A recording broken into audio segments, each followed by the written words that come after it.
Hello and welcome everybody to the Twins Off Daily podcast brought to you by twinsdaily.com. How the heck are you, Twins territory? I am your host for today's episode, Sweet Lou Hennessy, and I'm gathered here with the OG crew from the Twins Off Daily podcast. In the middle panel here, we have Mr. Cody Schoenman. What's going on, comrade? Hey, hello, fellow comrades. The Vikings are 4-4. Remember, we said we're going to be a Vikings podcast from now on. So JJ McCarthy looked good today. Excited to talk about the most exciting Minnesota team, the one that I actually want to talk about, not the other one. Oh, well, okay, Mr. Oh, and I just noticed that under your name you have Derek Shelton apologist. I'm sure we'll get to plenty of that. Perfect. And on the other side of the panel, we have Mr. Gregory T. Masterson. What's going on, Greg? I was under the impression that this was a Rams podcast. Who it looks like they're going to be off to a 6-2 start. Oh wow, things have been going really good for them since those 2 wins against the Vikings last year. It's a good time to be a Rams fan. It's a good time to be a Spurs fan. I'm actually actively beefing with the Spurs Muse Twitter account right now as we speak, and then the Mavs Muse Mavericks Muse tried to jump in on my dog pile on the Spurs, and I had to teach that account a thing or two as well. So you're always in a good place in life when you're beefing with Muse accounts on Twitter. That's always a great place to be. I just know that it's like a 19-year-old, and I'm just a disgusting human, but I'm actively beefing with 2 Muse accounts right now. I got in a fight with Jordan Addison Muse last year. When I used to have Twitter, yeah, it's rough. It's rough out there. God, the baseball season ended like 2 days ago, and I'm already missing it desperately after talking with you two. Well, we have some fun stuff that we're going to talk about in today's episode. Greg and I already gave our thoughts on the Derek Shelton hiring as the Twins' next manager, but we'll rehash that just a little bit, and we'll also get Comrade Cody's thoughts, especially since he claims to be a Derek Shelton apologist now. We'll also give some of our thoughts on the World Series that just ended, and some other fun news and tidbits here. But first, let's talk about our walk-off question that we will try to answer at the end of today's episode. So we know that Derek Shelton is going to be the manager of the Minnesota Twins. Our question for today's episode is, what jobs on the Twins staff would you give to your fellow members of the Twins Off Daily podcast staff? So I'm going to see where Cody and Greg would fit in on the staff. They can do the same with me.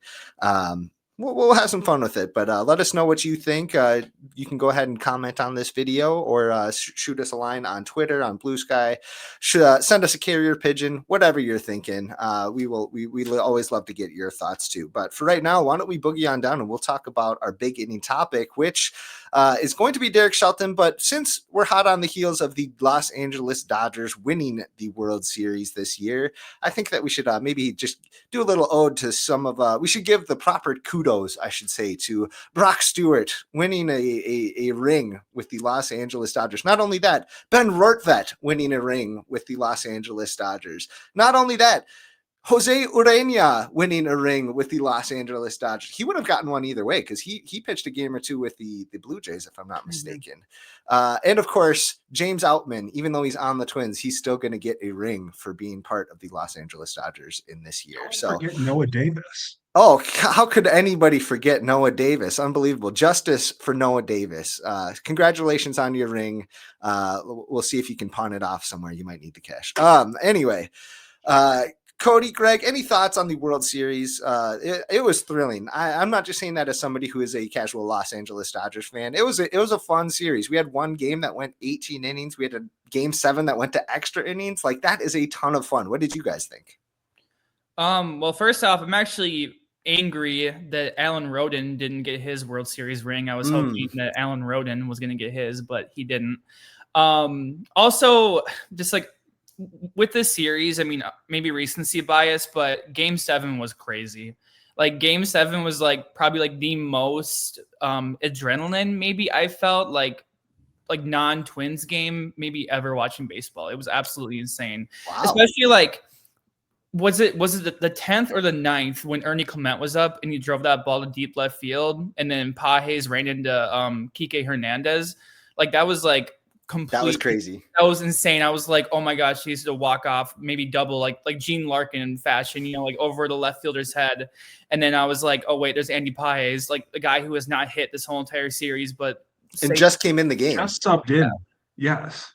Yeah, I mean, that was absolutely insane. And then, to see like the Blue Jays had so many like chances. Like I was like, oh my God, is Vladdy Jr. gonna hit a walk-off home run here? Like right. I was like, it was absolute insanity. But yeah, that was the most fun I probably had watching non-Twins baseball in a while. That was an absolutely crazy game. And there are some folks going to bat right now for the 91 World Series, because that has long been held as if not the greatest World Series in history. Like, this isn't me joking. Like, it was such an incredible series. Even if you weren't alive, if you are a Twins fan, you've probably gone back and at least watched games 6 and 7, if not the whole series, several times. An incredible series. This might have been the greatest World Series of all time. It might have been, like, that might be a step too far, but like, there was an 18-inning game in here. Game 7 was incredible. Mm-hmm. Yamamoto, oh my gosh, one of the greatest performances I've seen potentially ever. Like, not just Game 7, but like Game 6 after Game 7, but also Game 2 when he went 9 innings, which never happens anymore. Like, this dude actually carried the Dodgers on his back. It was incredible. And like, you saw Snell pitch, you saw Glasnow pitch, you saw Ohtani pitch, you saw Yamamoto pitch in Game 7. Like, that is what you dream of as a baseball fan, is you just want to see the dogs come out and go at each other. And for it to go extra innings, like, obviously there was some ugliness, there. You probably IKF, Isaiah Kiner-Falefa, Twins legend, is probably going to not sleep for 3 days. Like, I feel so bad for him. Like, he was inches from winning the World Series, and he's going to be like held as a scapegoat. But my goodness, on that front, so I mean, beyond like the star players like Yamamoto, Ohtani, those guys stepping up. I mean, you like auxiliary players were huge too. I mean, Miguel Rojas of all people hit the home run in the 9th inning. I mean, it was reminiscent of when Rajai Davis hit that home run for Cleveland in 2017. Yeah. Like the guy that you least expect to do it comes through huge, like in like the biggest moment possible. And then for Toronto, I mean, you had players like Addison Barger, Ernie Clement, who I mentioned earlier, Lucas. I mean, just like people who honestly like Twins-esque players, but they're hitting like 400 in the World Series. I mean, you could see guys like Nathan Lucas on the Twins right now. I mean, like there's not, I mean, didn't he start the year off in AAA? Didn't Barger start the year off in AAA? I mean, these are like guys who are making. And replaced Alan Roden. Yes, you can really see like, those types of guys in a Twins uniform. 100%. And they're hitting 400 in the World Series with their hitting coach being David Popkins. It's just like it's like kind of Twins connections that I made in my mind, at least there. Yeah, no, it was how could we forget Sweet Louis Varland setting the record for most postseason appearances in 1 year. That is pretty crazy. And he, it wasn't perfect. I think he probably had like a 4 ERA in those 15 games. Like we said, there's a few kind of clutch home runs that he gave up.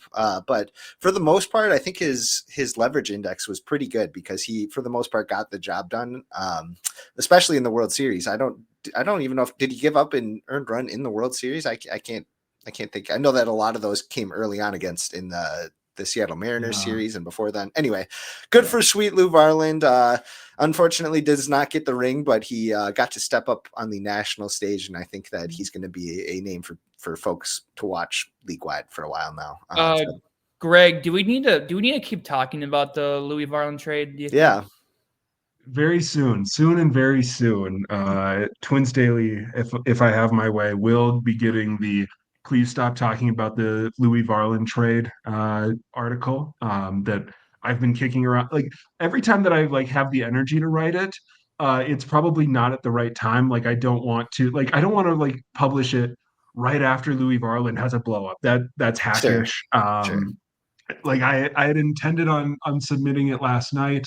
Submitting it last night, but then I was like, God dang it, like, I'm not going to kick a guy, because it's not an anti-Louis Varland take. Right. Like it is like I don't care what the guy's name is. He's a 28-year-old setup man with 1 year of experience. And I want to communicate that. And I think that sometimes Twins fans do have sort of blinders onto that fact as they moan and whine about how Louis Varland was traded and he was supposed to be like the face of the franchise for years to come. He had 5 years of team control, which doesn't mean anything when you're a 28-year-old setup man. You might as well be a 35-year-old guy on a 1 year deal. If you are a 28-year-old setup man, like there is nothing promised tomorrow. And if you look at the trade, like obviously, like it's one of them that they didn't have to make, but god dang it, like if you just remove all of the names and you say, I'll trade you my 28-year-old setup man for a potential everyday left fielder and a potential mid-rotation starter who are both in the high minors right now. You do that. Like that is what you're doing unless you're trying to compete today, and the Twins weren't. So keep your eyes on the skies. That's going to be coming out soon. Yeah. It's like, who else has 5 years of control? Alan Rodin. Who else has 5 years of control? Kendry Rojas. Who 7 years for Rojas. Yeah. Like, but one of them is from Minnesota and the other two are not. So yeah, I'm from Minnesota. I don't care. Oh, you're from Minnesota? Well, technically, my first entrance into this world was in Minnesota. Oh, it's the first thing I saw. I'm sure that you'll dive into it in your Varland piece, Gregg, but I love that the takes went from just like, oh, unpopular trade. Like we thought, Louis was a good asset. Maybe the Twins didn't get enough for him. Don't love the trade. Didn't need to be made. It went from those kind of takes of just disappointment to like, I think that they're trying to sabotage the team. I think that this was done to try to make the Twins even worse so that they bottom out. And I've seen a lot of those takes recently, and I think it's pretty entertaining. Two more things too. Going back to spring training, like way back in February, Louis Varland wasn't supposed to make the initial 26-man roster. Like everybody thought he was on the outside looking in to make the team, and there had to be injuries to like Tonkin and Stewart for him to actually make the team, which people kind of forget about. Like this is like, I mean, he kind of still is like obviously his performance is his performance, but it wasn't a guarantee. Yeah, you're right. Yeah, it's high volatility. I mean, he was not good after the deadline for Toronto during the regular season. I mean, Cody Funderburk was a better reliever post deadline than Louis Varland, but I mean, it's like it's just a spectacle of it all. And then plus he's from Minnesota, I think combines to make a very horrible combination for people to, target, their anger toward. Yeah. On a human level, I feel bad for him. Like I'm sure that like he was a Twins fan growing up. I'm sure that it was a dream come true for him to be an actual big league player for his hometown team. He's having some success. I mean, he had success in 2023 with that. Like he saw the team win a playoff game for the first time since not before he was born. Yeah, no, not before he was born. I had to do some quick math. But I feel bad for his family as well. Obviously, like that's gotta suck. All those things considered, feel terrible for him, which is why I keep putting off writing this thing because I don't want to make it sound like I'm like anti-Louis Varland or like Louis Varland gets what he deserves. He shouldn't have been here anyway. I'm trying to figure out the right way to strike that balance. Right. Just talking about it on a baseball level without degrading anybody or denigrating anybody. Yeah. Fair enough. You know who probably wishes Louis Varland was still in the Twins bullpen? That is the new manager, Mr. Derek Shelton. Wait. I've got one more thing to do. Oh, okay. Can I permission to take it up to 11? Let's do it. We're doomed. We have to blow up the Dodgers. We have to break up the Dodgers and burn them down, break them up into little pieces and flush them all down the toilet. MLB is doomed. We'll never get back. The Dodgers have won back-to-back World Series, and every poor team like the Pittsburgh Pirates or the Minnesota Twins or the Miami Marlins, they'll never win. We need to shut down baseball for 3 years unless we give it a salary cap. Thank you. Yes. Was that your Curtis Sliwa impression, Gregg? No, it was my impression of Larry David playing Bernie Sanders in the SNL Oh, okay. cold open from 2016, if anybody remembers that. Yes, I yes. have 3 suits and I dry them on the radiator. There's people out there with 5, 6 suits. The Dodgers are making billions and billions while the Twins are working paycheck to paycheck. Billionaires. That is good. I'm glad we fit Larry / Bernie in here for sure. Cody, you can do it in the accent if you want. Probably, preferably not. But we want to know your thoughts on Derek Shelton, because Gregg and I were on live with Brock the other night when it was announced that Derek Shelton was going to be hired as the Twins manager. So everybody knows that our thoughts already, and maybe we'll mix some more in here. But we want to know what you thought when you saw the announcement. Yeah, I'll do my courtesy.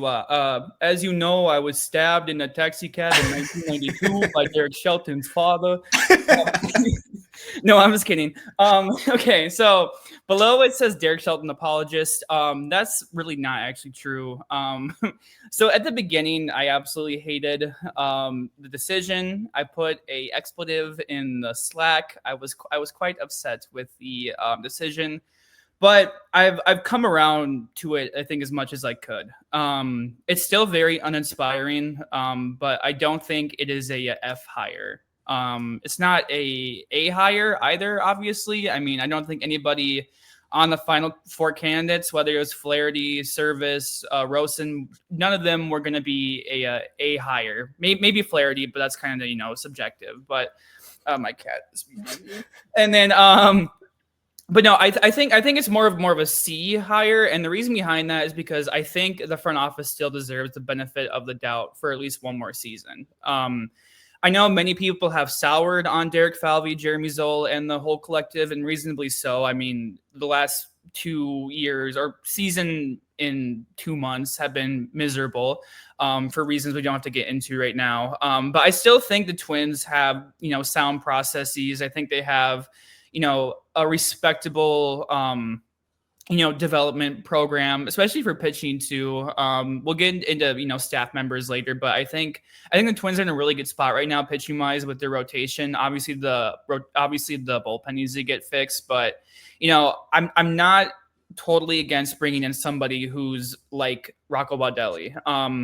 Would I rather have Rocco over Shelton? Yes. And I think that's kind of, really something to think about, because why fire Rocco to bring in a lesser version of Rocco, both success-wise and league-wide perception? Kind of a interesting choice. I mean, is he really just a sacrificial lamb?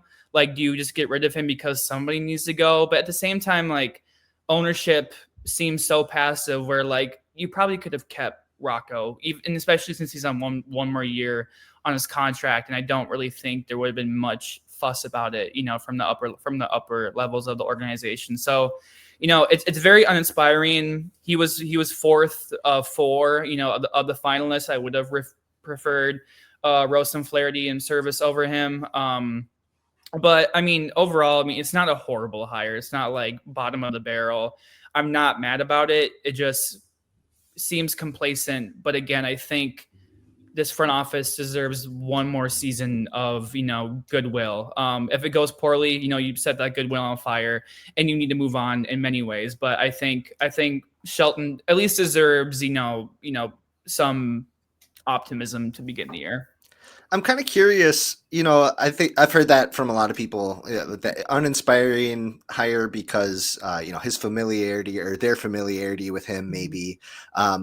I feel like James Rowson doesn't get that same reputation, even though they're just as familiar with him, you got to think, right? Is it because maybe he's had, he's been with the Yankees. They were really successful these past couple of years. Is that maybe part of it? I don't know, but I feel like I haven't heard that criticism for Rowson necessarily, but we hear it all the time for Shelton. I think it's kind of interesting. I mean, I guess if you think about it, like, I'm trying to put this the right way. Rowson, at least with the Twins, was a hitting philosophy guy. He was not a big picture guy. And so even if he is kind of, whatever word you want to say, a retread or sticking to the same story again, however you want to put that, I think that it is a little bit different when you have a hitting philosophy guy coming into a bigger role where Okay. he has, things that he wasn't already paid to do for the Twins. Whereas when you're talking about a bench coach, obviously, like, it's basically assistant manager, right? And so I think the anticipation or the expectation is that if you're bringing in a bench coach who already served under another manager in that organization, you're going to see a lot more of a holdover. Whereas the hitting coach has all sorts of things that he has not explored with this team outside of hitting philosophy, that will make a difference. I'm guessing that's partially where that comes from, but I don't want to speak for every Twins fan in that regard. Yeah. But yeah, Cody, like what you're saying, and calling this basically just like Rocco Baldelli again. And I don't want to reiterate what I said earlier on our podcast reacting to it last week. I think though that I think the mood in the room, because it was a reaction podcast, was that we were a little bit just like deflated, and I think that kind of came through in the recording as we all kind of reacted to it in real time. um and yeah, I get what you're saying about, like, this front office has, what you think that they have one more kind of year that they've earned. And I was trying to think through kind of what I think about that. And I going into 2023, I felt like that was the year, like, hey, they have to put up or shut up. Going into 2023, coming off of two pretty bad years in 2021 and 2022, they did everything we ever could have hoped for. They won a playoff series, and that's all Twins fans have ever wanted. And then coming out of 2024, I kind of said the same thing. Like, 2025 kind of is a put up or shut up year. You're looking at, missing the playoffs 3 or 4 years. Now they're at 4 or 5. So I would say that, like, I would probably be in the camp that their put up or shut up year has already happened and it didn't go great. But at the same time, I'm willing to hear it out. Though this is something that I've said on this podcast in a few different ways before. When you're talking about carrying over kind of in our heads, Derek Shelton is just kind of an extension of Rocco Baldelli here. He's a different flavor of Rocco Baldelli, and so you're going to see a lot of holdover.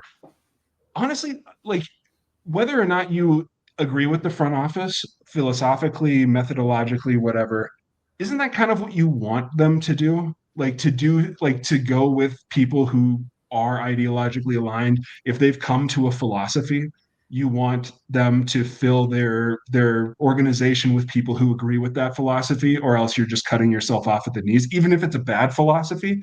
I mean, you can probably argue that maybe they need to learn something, or they need to adapt with the times, or whatever your kind of stock criticism is. But yeah, like, as time has gone on, I've kind of come around to the idea that, like, if you do believe in your system, if you do believe in the organization that you've set up, you do want to bring in ideologically aligned people, whether you like that or not.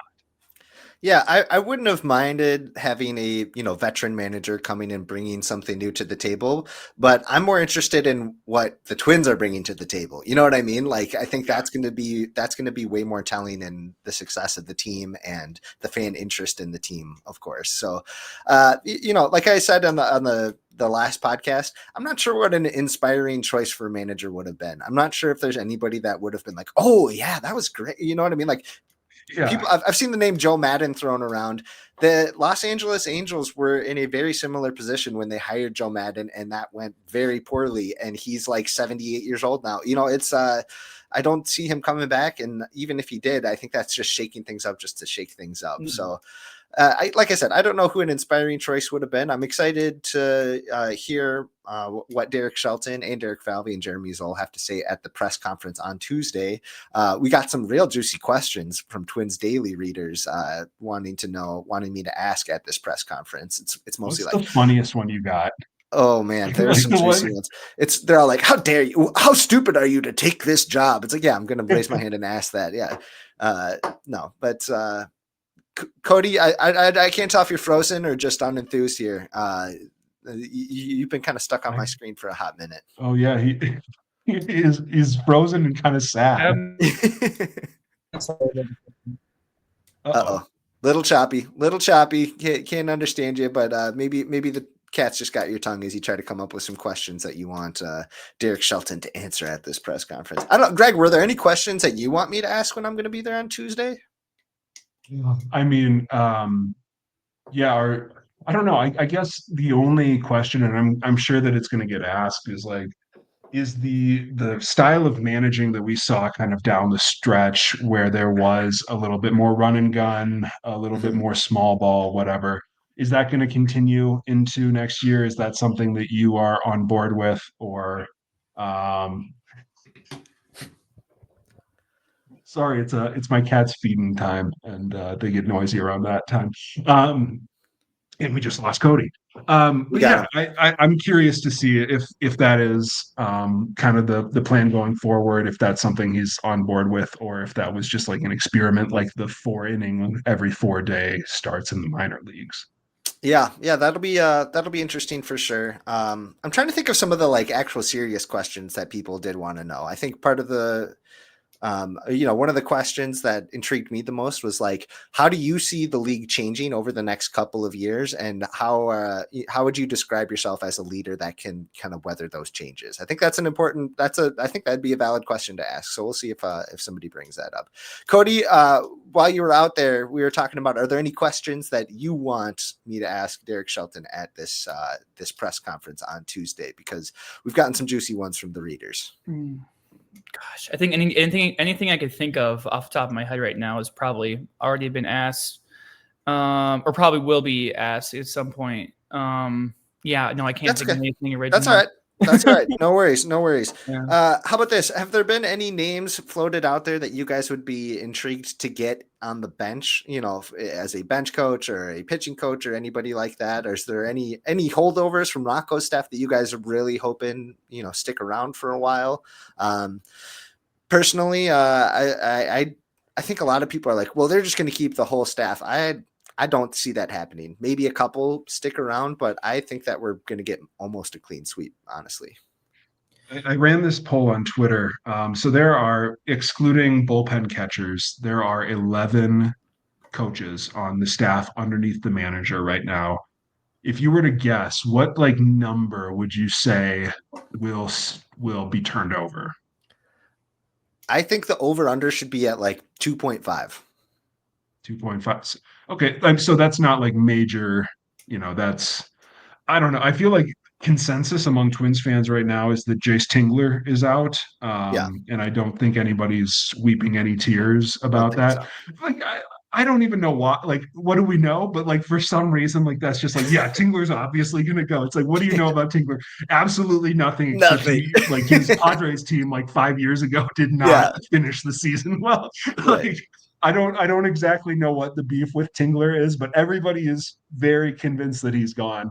And so I'm curious whether they're going to bring in like an actual skipper or like no, like a new bench coach, or if assistant bench coach Hank Conger is going to get the move, get slid kind of up the organizational chart, and they'll backfill that either with an external or move, I don't know, LaTroy Hawkins to assistant bench coach, or I don't know.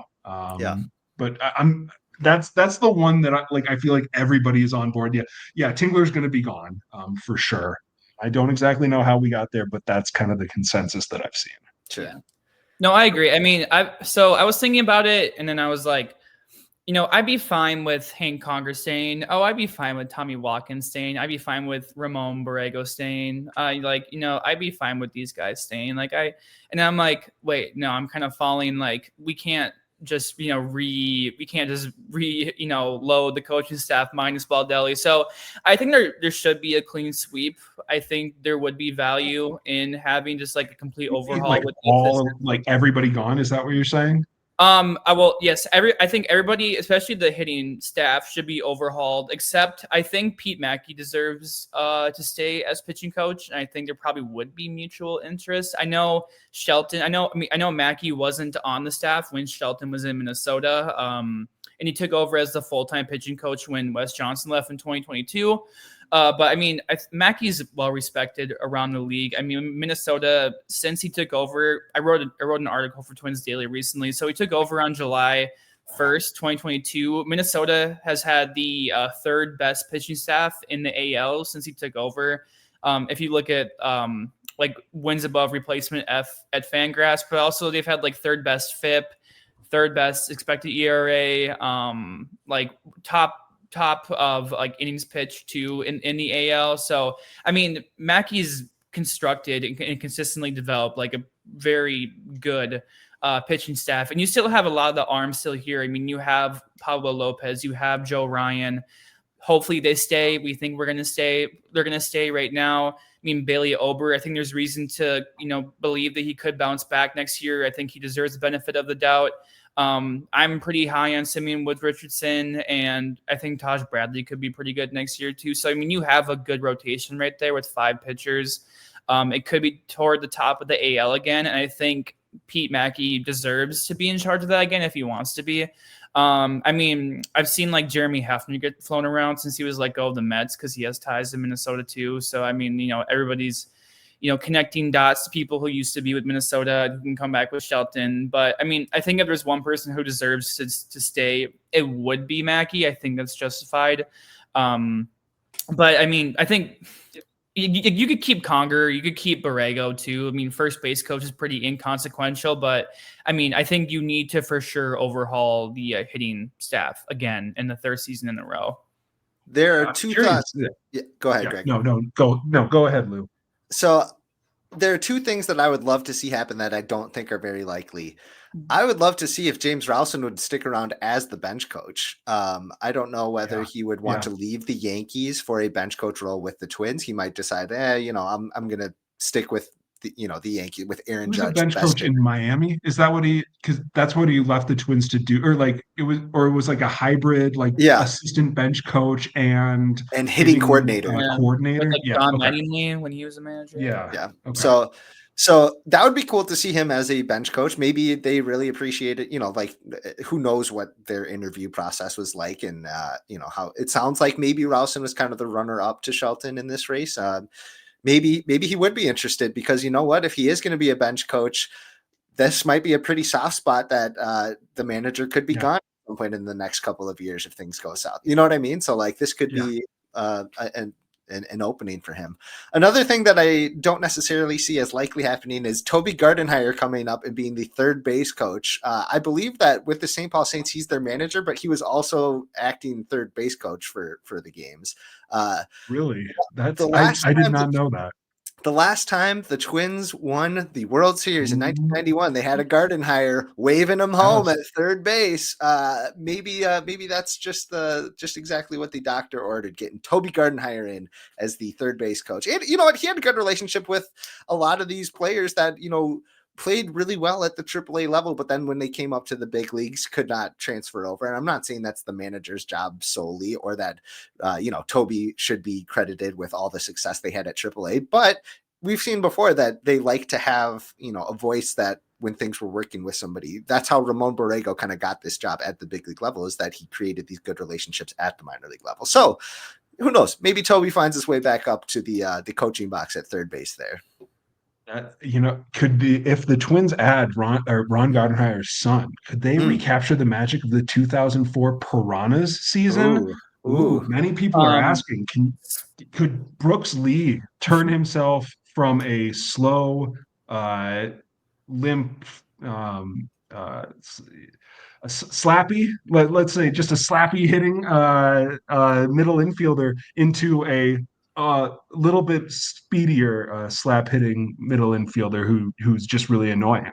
When we're talking about like a full overhaul of the staff, I wonder how antsy they are to overhaul the hitting right after overhauling the hit. Like obviously there's reason to, like, between their play this season and just like you're bringing in a new manager. But god dang it, that's not a great look for an organization to completely overhaul your hitting staff after giving them 1 year.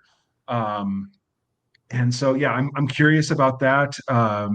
We've talked about like LaTroy Hawkins potentially joining. Oh dear, Lou, can you still hear me? I I can can hear you. only see Lou right now. Okay, weird. So I don't know if you just did. So I lost Cody as well. Cody, are you still here? I'm here. I did something with the layout Okay. here. So keep talking your point. I'll keep trying to work through Okay, cool. this. I just wanted to make sure you guys could still hear me.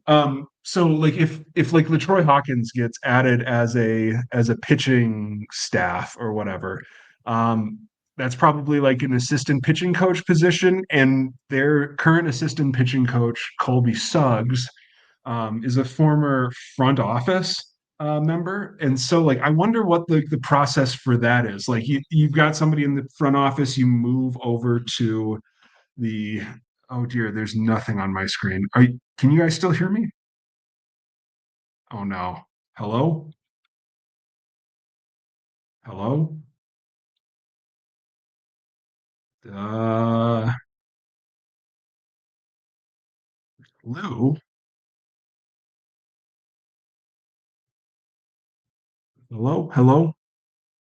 I'm here. Can you hear me? Oh, oh yeah, yeah. Can you hear me? I can hear you. I don't know what is going on here with the layout, but let's keep it rolling. I just spent like 30 seconds going, Lou, Lou. Yep, So I have no idea if you could hear if I was still being recorded or not. I We'll have got to you. figure that out. Anyway, yeah, I'm curious what the logistics of like moving somebody from the front office into a on-field position is, and then turning around and moving them back. Um, I'm also curious if the Twins have not had a good uh, performance in the field. They've been one of the worst defensive teams in the league. Does that lead to your infield and outfield coaches potentially getting the hee haw and having to replace those guys? So that's Tommy Watkins and I'm blanking on who their infield coach is. That Borrego or Yeah, I thought that was um, Borrego. I thought so. so That's a like good question. you could see something like that where it's like, listen, we've just got to get a new voice in here to like try to have like a competent defense. I don't know how much of that can be coached into somebody, but I can definitely see like an argument that the first and third base coaches have not been doing their jobs. Yeah, that might be something to keep an eye on for sure. And I hope it's something that somebody asks at the press conference for sure. I'm sure that the rest of the staff is going to be a big talking point.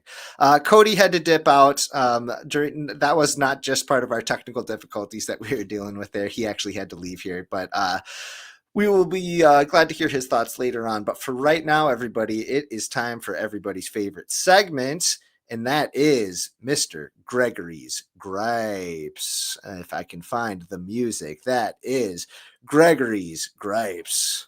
1, 2, 3, 4.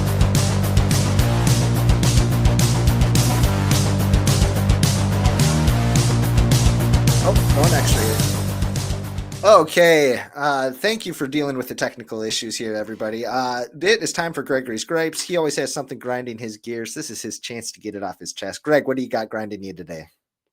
Okay, so it's that time of year where it starts cooling down and everybody's got to put more air in their tires, right? Mhm. We're all familiar with this time. Your tire light comes on, cold air is making them flatter. Um, it is way too hard to find a hose these days. Yeah. Uh, like I feel like every gas station used to have like the free air hose in the side of the wall that you could Hmm. just drive up to and you could fill that up. Um, and those have I don't know if it's because of vandals or what, but Yeah. those are no longer around as much. I don't know if that was a it cost too much to maintain the hose coming out of the side of the building, but there's not enough of those hoses around, and so like it's like you just like drive around the city looking for a gas station that has a hose, and now they have those cool like that exact air thing where you Yes. pay and you can punch in like the exact psi, and it makes me feel like a sissy every time. Like if I'm going to be filling up my tires, I should have to get out the little tire gauge and, guess and check and all those things. Makes me feel like a total sissy to find them. But now, like those, like the heyday, I feel like for that was like 5 years ago. Now everybody has broken Exactaires outside of their gas stations, and you can Yep. like Google or like use Google Maps to find them. And so you're just like going from like gas station to gas station 10 minutes apart because you know that this one has a machine, but then you drive up to it and the machine doesn't work, or it Yep. only takes quarters. And it's just such a humiliating and exhausting activity to try to find an air hose to just make sure that your tires don't go prematurely bad. Yeah. So that was like 30 minutes to 45 minutes of my day earlier today, and I don't know why. I don't know why it's so hard to just have air in my tires. Anyway. Yeah, no, I agree. And you know what? It is so valuable that I have like the one that I go to all the time. Like you said, you find the trusty dusty one, and it has been old Yeah. faithful for me for the last few years. And it's one of those where like I don't tell anybody else about it because I don't I don't want there to be a line when I get there. I don't want somebody to go mess with it. So I'm keeping that to myself. But Gregg, thank you very much for that. Oh, here's a life hack when it comes to tires, because I drive a little Honda Fit, and I go to a Discount Tire every time and I get the cheapest tires, right? But Yep. I get the warranty and the protection plan and whatever, because those tires are terrible. And so like there have been like years where I've just had a leaky tire and I just keep going back into Discount Tires and they plug it for free. And Yep. then eventually that tire develops bubbles. And then I go into Discount Tire and I say, "Hi, my tire has bubbles on it." They say, "Oh, that's not good. When did you get it?" I'm like, "A year and a half ago." They're like, "Oh dear, we'll give you 4 new tires for $40." And so I've been like running that scam for the last 5 years. I've since turned over my tires 3 times during that stretch. And I think I've spent like a grand total of like $600 for 3 sets of tires in 5 years. It's a good life hack, man. That's some good advice. All right, we are running late here, so we are going to go on to the last segment of today's show, and that is the closer, brought to you by Discount Tire Company.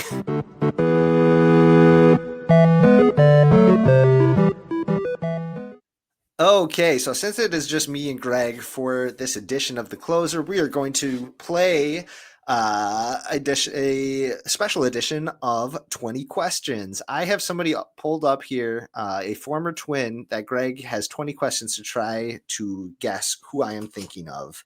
And if he has one that goes really, really fast, I do have a backup that would be pretty fun too, but we could also save that for a later episode. But Gregg, the floor is yours, man. What's your first question for me? My first question is this player Samuel Deduno? No, but that is a good guess. That's a good shot in the dark. Okay. Was this player managed by Ron Gardenhire? This player was not managed by Ron Gardenhire. Okay. Was this player managed by Paul Molitor? Yes. Is this player a pitcher? No. Is this player an infielder, and that excludes catcher? Yes. Did he exclusively play infield? And designated hitter, sure, yeah, but yeah, defensively Okay. first base. Yep. Okay. Oh, that's a hint. Okay. I know. I gave you an extra one. Sorry. Is this player Logan Morrison?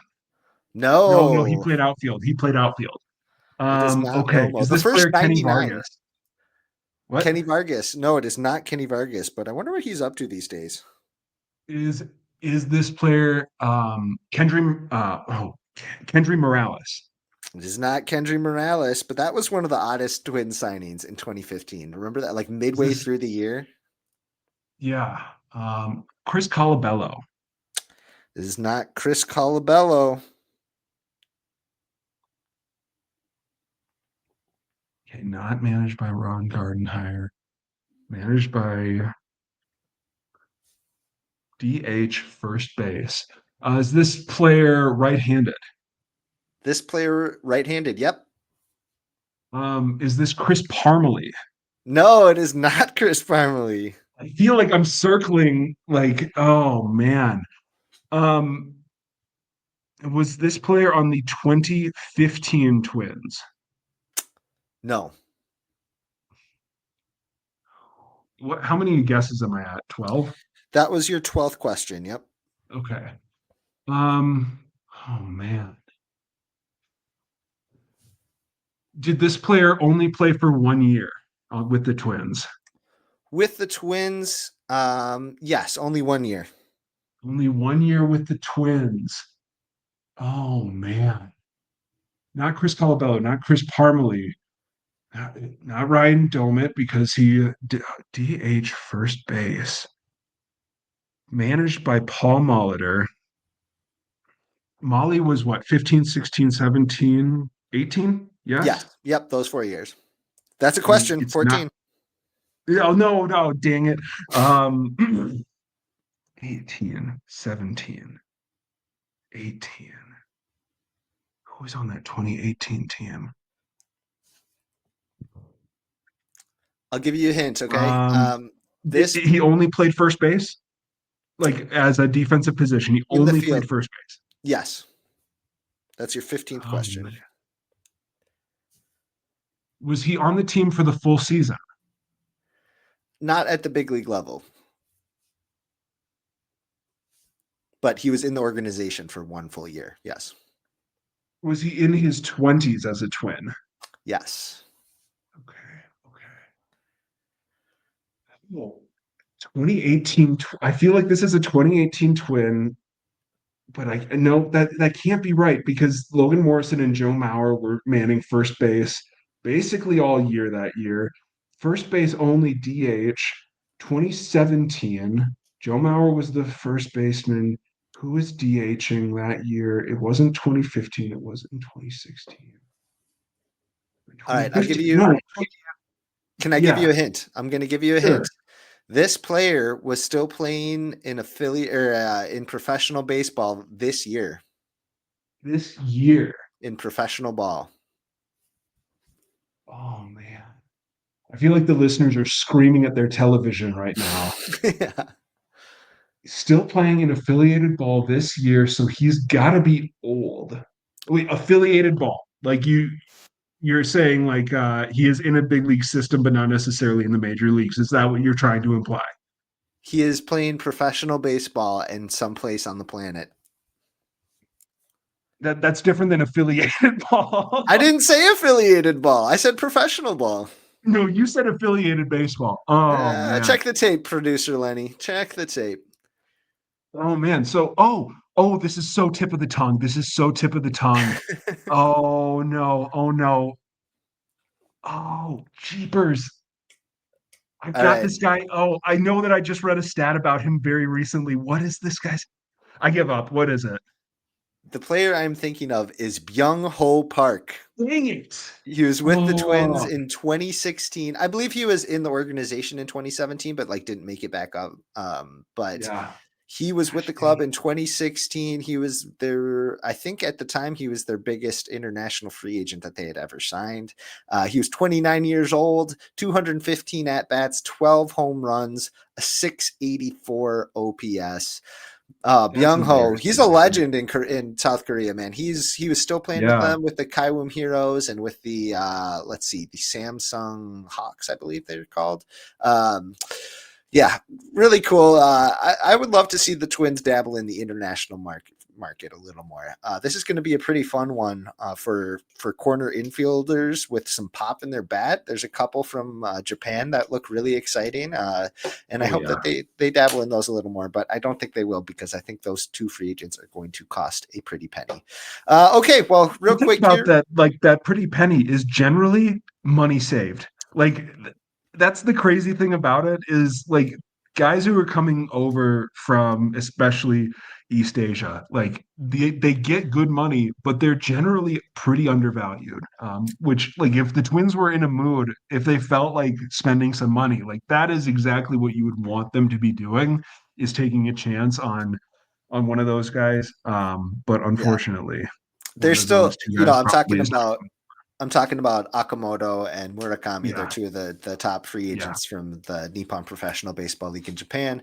They're both going to come over. They're going to cost the posting fee plus probably something like a 5-year, $80 to $100 million contract, something in that neighborhood, which is kind of the going rate for some of these star players. Murakami's only like 25 too, so he might get an even longer deal. But would be exciting. A little first baseman, third baseman with right-handed pop. It's kind of exactly what the doctor had ordered for the Twins. But what the doctor is ordering for the Twins Off Daily podcast is to land this plane. We are going to talk about our walk-off question here, which was, what jobs would you give to the hosts of the Twins Off Daily podcast if they were going to be on the Twins coaching staff? Gregg, I would give you bench coach because I'm confident that you could bench press more than Cody and I combined. What have you got for a Cody's position? Cody's going to be, it's not necessarily the coaching staff, but he is in the dugout. He's the authenticator. They like toss the baseball to him and he puts a little sticker on it and writes down what that ball was used for. I was going to say Cody. I was going back and forth on whether I would want Cody as the traveling secretary. Okay. Because he would probably be putting everybody on a train. Yeah. We wouldn't be flying anywhere. We would be taking Amtrak from Minneapolis to Los Angeles. Yeah. Start on the Zephyr line and see where we go. For Sweet Lou, though, I would make him the third base coach because he's always telling me to stop. Yes. Stop talking, Gregg. Yes. This podcast has gone too long, Gregg. Hold your horses, Gregg. We're going to stay right here, Gregg. You don't get to go home, Gregg. Yep, exactly. That's what I do. I play it very conservatively. I am not trying to get outs on the base paths here at the Twins Off Daily podcast. Listeners, only somebody would tell IKF to go. Am I right? Future only. Twin IKF. Twin IKF. Past Twin IKF. I cannot wait to see IKF in a Twins jersey next year. Oh, no. I'm not looking forward to writing more hyphenated names. I'm going to be honest. I always just roll my eyes when the Twins acquire somebody with a long last name or hyphenated last name. Okay, listeners, let us know what we thought. Let us know what we missed. Who would you hire from the Twins Off Daily podcast on the Twins coaching staff? Or is there anybody else from the Twins Daily staff that you think would make a good coach in some capacity? There's no shortage of Codys to choose from. So pick your favorite one and let us know what you think. Gregg, any final thoughts before we take off here? Long live baseball.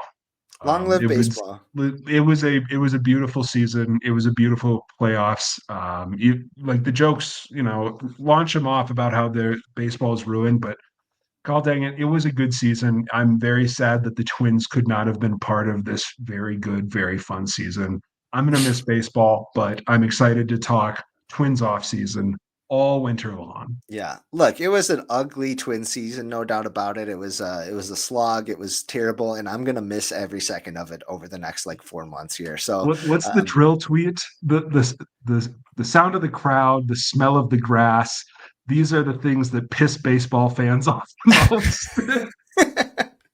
That's great. All right, everybody. Hey, thanks for listening to the Twins Off Daily podcast. We will be back probably in the next week or two here. We'll make sure to get you some regular episodes. Keep your eye on Twins Daily for all the awesome Twins content, as well as some extra episodes and live streams that we're going to be doing. We always love having fun with the live stream, getting the audience involved in that.